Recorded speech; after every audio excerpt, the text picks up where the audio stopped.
Today, I'm going to share on December 27th, 2015, a woman named Sarah Robinson was getting ready inside of her cabin on the 7th floor of a massive cruise ship.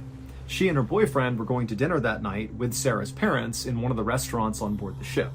And in fact, this entire trip, this whole vacation, was actually a big gift from Sarah's parents to Sarah and her boyfriend. And so far, the trip had been totally amazing. I mean, all four of them, Sarah, her boyfriend, and Sarah's parents, had got to go swimming and drink great drinks and have great food, and it was just like a total dream. But now they only had one night left tonight, and they wanted to make the most of it. And their plan was to go to the big buffet that the ship offered and just totally indulge on the amazing food and just have some laughs, share stories, and then the next day they'd wake up in the Florida port that they left from, and the trip would be over. But for now, they had this one dinner left. And so after Sarah and her boyfriend were all ready, they left their cabin and they met Sarah's parents out in the hallway, and then Sarah led the way towards the stairwell that would bring them up to the 10th floor where the restaurant was that they were going to. Once they reached the 10th floor, Sarah could see right in front of her the entrance to this restaurant. And so she, her boyfriend, and her parents, all behind her, began walking towards the restaurant. And to get there, they would have to walk past this sort of lobby right in front of the restaurant, where there was this elevator bank that would go down to the lobby and all the other floors. And so, Sarah and her family, they walked past these elevators, and as they did, Sarah began to hear what sounded like rain hitting the outside of the ship. But that didn't make any sense because that whole day the weather had been beautiful and clear, and Sarah, when she heard this sound, she instinctively kind of looked around the corner out one of the windows, and she looked out into the night, and it was still clear and beautiful out. So this could not be rain. And so Sarah, she turned around and she looked at her boyfriend and her parents with a sort of quizzical look, being like, "Do you hear this? Like, what is that sound?" And they clearly had heard it too, and were looking back at her like, "I don't know." But before they could even start to discuss whatever this was, a woman who they didn't know, who was standing near these elevators as well, began to scream. It would turn out just a few minutes before this woman began to scream, the cruise ship's chief electrician, 66-year-old Jose Sandoval Opazo, had begun doing routine maintenance on the elevators that were located a few floors below the 10th floor, but still within that same elevator bank that could bring you up to the 10th floor where that restaurant was. And while Jose was performing this very routine and quick maintenance on the elevator, something strange happened. But to understand why this happened, you need to understand a little bit about Jose and the other electricians on board this cruise ship. So there was oftentimes a lot of very quick and easy maintenance that would need to get done on these elevators, which would involve going into the elevator shaft to do it. But again, these are very short bursts, in and out, very easy to do. All the electricians know how to do it. And the procedure was to actually fully shut down that elevator, like completely, and then go inside and do the maintenance, and then go through the process of starting the elevator all over again. But that was so disruptive to the flow of traffic on the ship each day, and it was just kind of a hassle. And so Jose and the other electricians had come up with this sort of workaround that didn't require them to shut down the elevator, because again, that was just a huge pain and they didn't want to do it. And so what they would do is they would wait until the elevator car within the shaft they needed to do maintenance on was at some other level, like on floor 2, and they would go into the elevator on like floor 8 and then quickly do the maintenance on the inside of the shaft or whatever it is they had to do. Or sometimes they would actually have to do repairs on the elevator car itself, in which case they would just kind of go in real quick, do the repairs, get out again.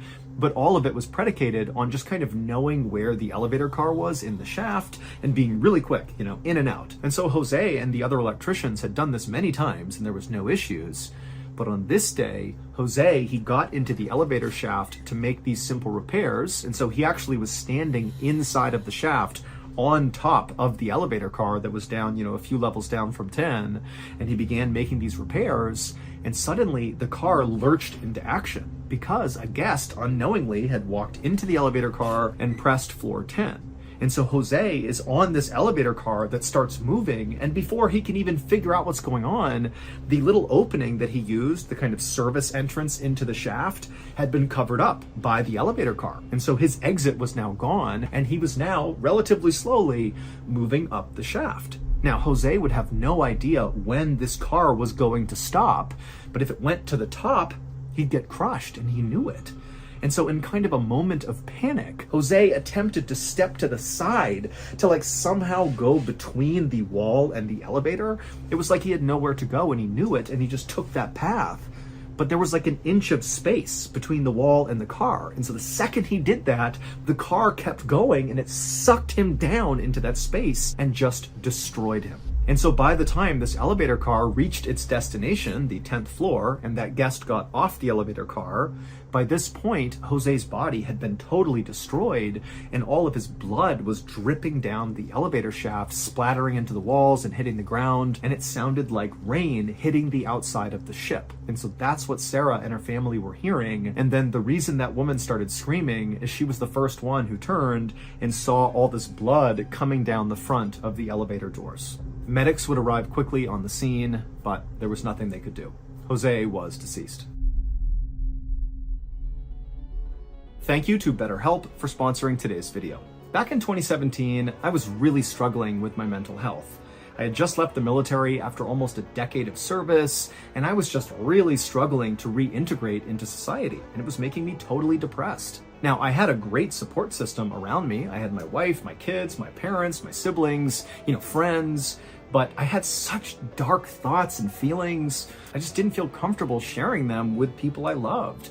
I was worried it would kind of upset them, and they'd also view me differently in a negative way, which, by the way, this is a very common train of thought amongst people who are feeling depressed. So I didn't realize how common it was, but there you go. Lots of people feel this way, and I did too. However, even though I didn't tell my family or friends anything, they eventually picked up that something was wrong with me, and they actually approached me and said, look, I really think you need to see someone. I think you need to see a therapist. And honestly, I was ready for that help, and so I did seek out a therapist. And my goodness, unburdening myself of all that horrible darkness inside of me to a trained, neutral third party was so cathartic. And of course, therapy is not a one-size-fits-all solution, but if you're really struggling right now and you're kind of holding it all in, you really ought to give therapy a try. And a really easy entry into therapy is BetterHelp. BetterHelp is a highly reviewed online therapy platform, which means you can get the help you need right from the comfort of your own home.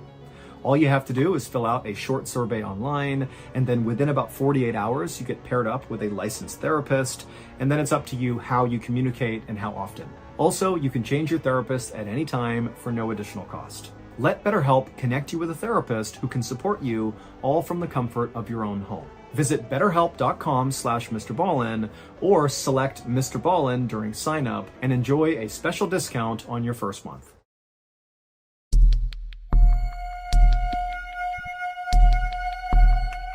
At around 2 p.m. on September 24th, 2017, a 17-year-old college student named Sanjay climbed up onto this boulder that was right off to the side of this hiking trail that he was on. Sanjay was on a day trip with about 20 of his friends from college, and they were in this part of southern India that was really famous for its long, winding trails and all these boulders that kind of sat off to the side of the trails. And then at the end of these trails that are in this part of India is this beautiful ancient Hindu temple that a lot of people will go and take pictures in front of and go inside of. And so that was where Sanjay and his friends were ultimately headed, was this temple. And from the boulder that Sanjay had just climbed up on, he looked up the trail, and from his view now, which was now slightly higher, he could actually see just barely the top of this temple. And so he was really excited about going to see it, and he couldn't believe how close they were.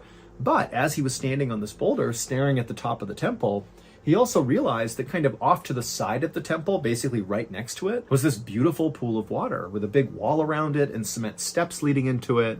I mean, it kind of looked like a swimming pool. And so because Sanjay and his friends had been hiking all day to this point, and it was really hot out, Sanjay really liked the idea of going swimming. And so he actually jumped off the boulder and just started running towards the temple and this pool.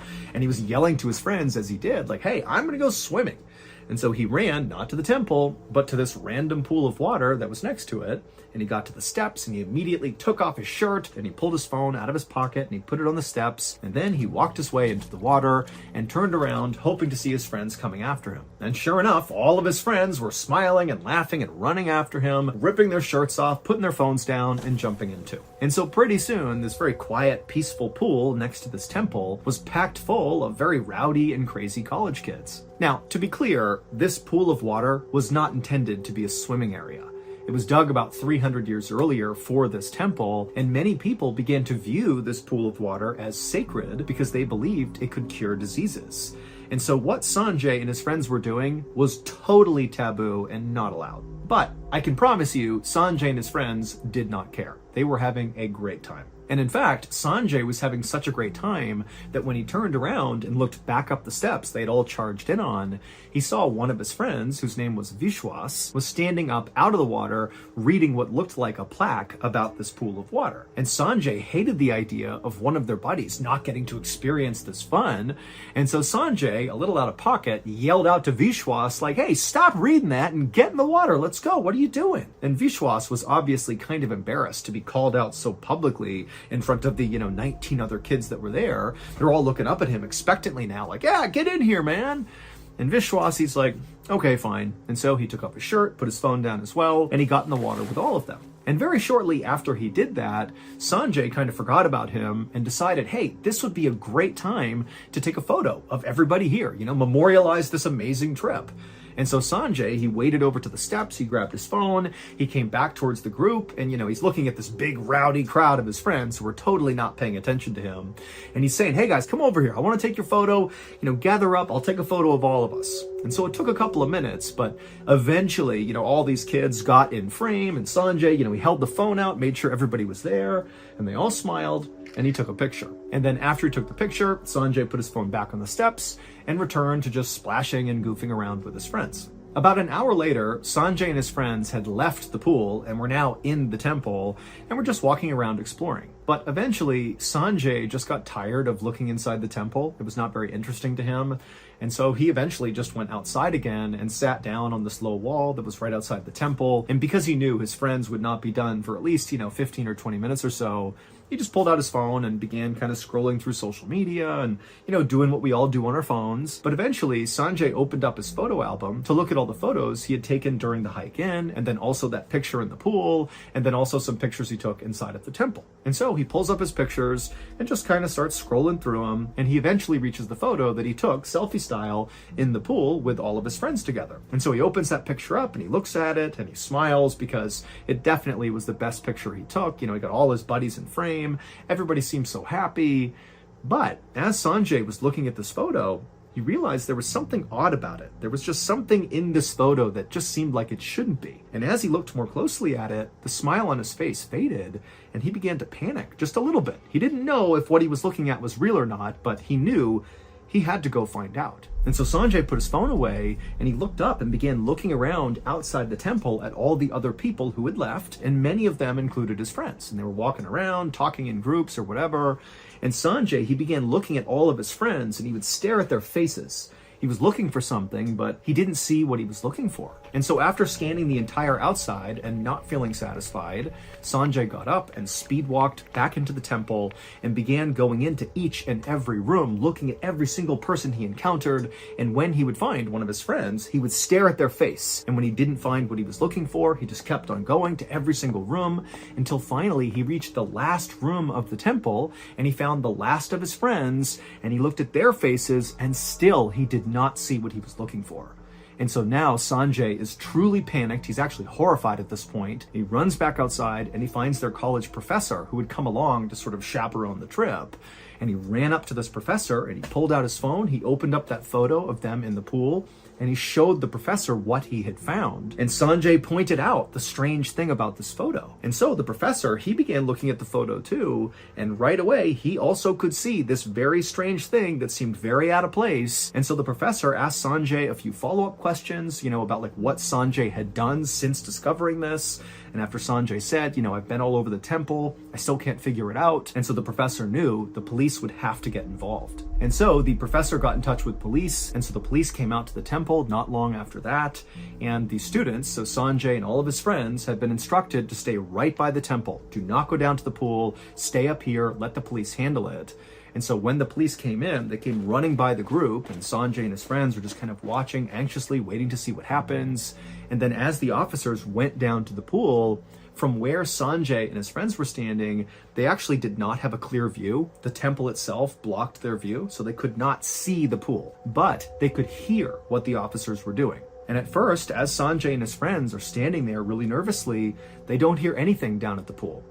But then they hear one of the officers shout something out, like he's found something. And then Sanjay and his friends heard all this splashing as clearly officers were jumping into the pool. And it was at this moment when Sanjay heard that splashing that he knew the thing he saw in this photo, it had to be real. As horrible as that was, it had to be real.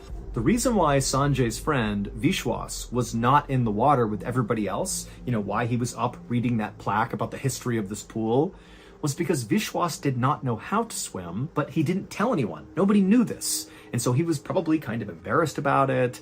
And so maybe he was reading this plaque as sort of a way to, act distracted, like the plaque is the reason he's not swimming.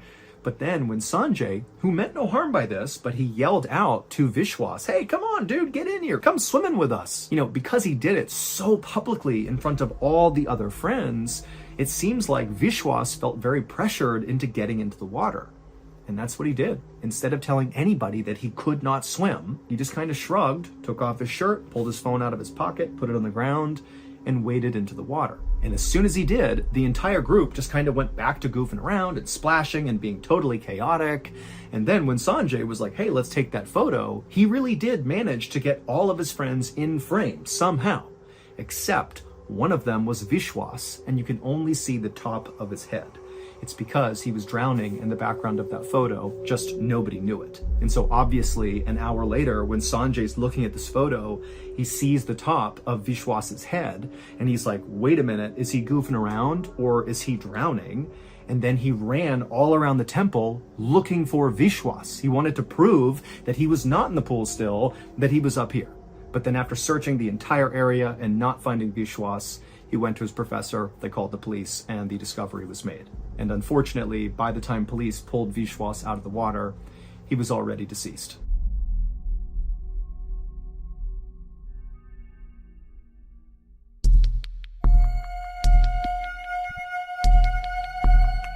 Late on the morning of June 27th, 1957, a 25-year-old Austrian mountain climber named Kurt Diemberger plunged his ice axe into the deep snow ahead of him and then used the axe to pull himself up and over a big ice clump. Kurt was totally physically and mentally exhausted by this point and only wanted to stop for like 2 seconds just to catch his breath. But he knew that was just not an option. Kurt and his climbing partner, a 32-year-old man named Herman Buell, were climbing one of the tallest mountains in the world, called Chogolisa, which is located in northern Pakistan. And they were doing this climb all alone. It was just those two, and they had virtually no safety equipment. Now, for reference, this was not normal. Anybody who climbed Chogolisa did so with Sherpas and guides and oxygen masks. I mean, this was a dangerous climb, and so serious measures had to be taken to ensure it was safe. But Kurt and Herman felt like, that takes all the fun out of mountain climbing. There has to be, like real risk here for this to be worth doing. And also, critically, Kurt and Herman were well aware of the fact that if they successfully climbed Chogolisa with no safety equipment, so what they were planning to do, that would be a new world record because nobody had ever done that before on this mountain. And so that felt like a really cool reason to go for this. And when they began their journey a few days earlier, when they began the climb, it had still felt like a great idea because the weather forecast was perfect for the rest of the time they expected to be on the mountain. However, earlier that morning, Kurt had turned around to talk to Herman, and he noticed off to the south was a kind of ominous dark cloud making its way toward them. Now, obviously, when you're on the ground and you look up and you see a dark cloud, you think, okay, it might storm, or it's actively storming. Maybe it's rain, maybe it's snow, but it's probably not a big deal unless it's like a tsunami or a hurricane or something, but dark clouds are just not really a big deal. But when you are 4 miles up one of the most treacherous mountains in the world, you got no other people with you, you got no safety equipment, and you see a dark cloud coming your way, yeah, that's terrifying. Because storms have been killing mountain climbers basically for as long as mountain climbing has been a thing. And so when Kurt and Herman saw this cloud, even though the weather forecast had been good, they knew that there was a real chance a storm was going to hit them before they reached the summit. And so they had to make a choice. Abort the mission now, go back to camp, and potentially give up on this climb altogether, thereby not getting the world record, or they could risk it and just try to speed their way up to the summit before the storm arrived. And because Kurt and Herman were actually within about 1,000 feet to the summit when Kurt noticed this dark cloud, they decided, you know what, let's just risk it. We can get up there to the summit, get this thing done before this cloud ever gets to us. And so that was the decision they made. And it was also why Kurt and Herman knew there was no way they could slow down even for a second, because basically this was a sprint to the top. And if they slowed down, they might die. And so, panting and exhausted with the wind whipping up like mad, Kurt and Herman just kept moving up that mountain as fast as they possibly could. But when they got about maybe 500 feet away from the summit, so they're really close at this point, something changed. As Kurt was about to bring his axe back down into the snow to, pull himself up one more step, he suddenly realized he couldn't see the mountain in front of him. Like there was nothing. It was just pure white all around him. He couldn't even see the sky. It was like he was just in this void all of a sudden. And the reason for this is because that dark cloud had caught up to them. They were literally inside of the cloud. That's why they couldn't see anything. And so from behind Kurt, even though he can't see anything, he could hear Herman desperately screaming up to him, "Hey, we've got to turn around right now." And Kurt obviously knew, yeah, it's too late. We are not going to make the summit. We got to go. Kurt knew Herman was right. I mean, this is an absolute crisis. If the storm that's basically brewing all around them didn't kill them, certainly the result of the storm would. I mean, all the snow that's going to land is going to fill in their tracks, and it would be nearly impossible to find your way back down again. And so this was like, we totally miscalculated, turn around and get out of here as fast as possible. And so that's what Kurt and Herman began to do. As fast as they could, they began going down the mountain, following along their tracks they had left on the way up. And pretty quickly, Kurt and Herman began making serious progress. And so Kurt was starting to feel optimistic that, maybe they had managed to escape this just in time. But right at that moment, the ground underneath Kurt began to vibrate. Then Kurt looked down, and even though his visibility was basically nothing, he could tell from his legs that the ground was basically shifting underneath him. And then suddenly Kurt felt this feeling that you get when you're on like a carnival ride and you're dropped, that feeling in your stomach that you're falling. He got that because the ground underneath him just gave way. It was an avalanche. And so in absolute desperation, Kurt, who knows he's about to be sucked into an avalanche, he just jumped. Like as far away from the mountain as he possibly could, kind of at an angle to the right, like he was leaping up and out of the avalanche and over to the right. But you got to remember, he's on this really steep slope. This is not like jumping on flat ground where you jump up and just return to where you jumped from. He's on a slope. So when he jumped out and to the right, it was like he was jumping off a building. He fell something like 30 or so feet before he hit the ground again. But when Kurt hit the ground, he kind of expected to be gobbled up by the snow and keep being sucked down the mountain, but he wasn't. He hit the ground and didn't move. And then he kind of sat up and he looked around and he realized he had successfully jumped out of the avalanche. He had done it. He saved himself. And so he began looking around. The visibility is still terrible, but it's a little bit better because now the avalanche has basically gone down the mountain. The storm is kind of passing, and so the visibility is decent. And, Kurt, he's looking around, screaming out for Herman. He doesn't see him. And then it's like suddenly the visibility just opened up, and Kurt was able to look to his left where the avalanche had gone. And as he was looking, he saw what looked impossible. Basically, the land where they had been walking down this mountain was gone. It was like the avalanche had removed that part of the mountain. And so Kurt is basically laying in the snow on the edge of a new cliff where the avalanche had basically broken away the mountain. And so he's looking into this crevasse where the avalanche went and thinking, I can't believe how lucky I am, but I got to go find Herman. And so Kurt stands up, and he's pretty battered from this 30-foot fall, but he's got adrenaline pumping through him, so he feels pretty good. And he scrambles his way 30 feet back up the mountain to this ridgeline where he originally jumped out of the avalanche, hoping when he got up there that he might find some sign of where Herman went to, because they were pretty close together when the avalanche started. But when he got up there was no sign of Herman, and he turned around and looked back down the mountain, and he couldn't see Herman anywhere. But when he turned back around, looking now back up the mountain, so in the direction of where they had originally intended to hike, and then where they had to come back down from when they were in the cloud, he noticed that he could see very easily their tracks, he and Herman's tracks. And so with his eyes, he just kind of tracked these tracks all the way down the mountain to where he was. And as he did this, he noticed something. At first, it was like his brain couldn't compute what he was seeing. But after a moment, he knew. Here is a photo of what Kurt would have seen. However, keep in mind, this was not a photo Kurt took, and it's also from a slightly farther away perspective.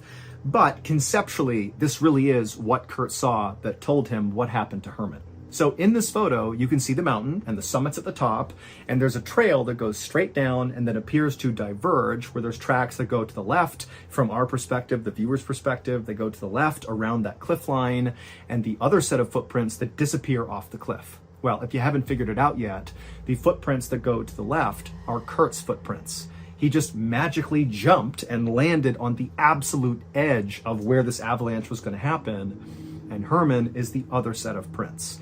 And so when that avalanche started, there was nowhere for Herman to go, and he was sucked into that avalanche and dragged over 1,000 feet down the mountain, and his body was never recovered.